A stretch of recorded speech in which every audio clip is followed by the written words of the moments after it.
ശിവഗിരി തീർത്ഥാടനത്തോടനുബന്ധിച്ചുള്ള പദയാത്രകൾക്ക് തുടക്കമായി. പദയാത്രാ സംഘങ്ങൾക്ക് വിവിധയിടങ്ങളിൽ സ്വീകരണം നൽകി. വള്ളികുന്നത്താണ് പദയാത്രാ സംഘങ്ങൾക്ക് സ്വീകരണം നൽകിയത്. ശിവഗിരി തീർത്ഥാടനത്തോടനുബന്ധിച്ച് പദയാത്രകൾക്ക് തുടക്കമായി. കോട്ടയം എറിക്കാട് ശാഖായോഗത്തിൽ നിന്ന് ആരംഭിച്ച പദയാത്രയ്ക്ക് വള്ളികുന്നത്ത് സ്വീകരണം നൽകി.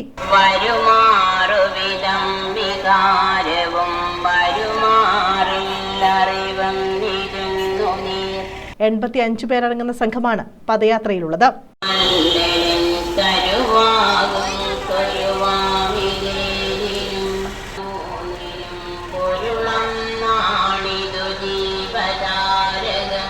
വാളാച്ചാൽ കുതിരപ്പന്തി 435 നമ്പർ ശാഖ, മുല്ലശ്ശേരി മുക്ക് കൈപ്ലേത്ത് യൂണിയൻ എന്നിവിടങ്ങളിലാണ് സ്വീകരണങ്ങൾ നൽകിയത്. ഗോപനാണ് ജാഥ ക്യാപ്റ്റൻ.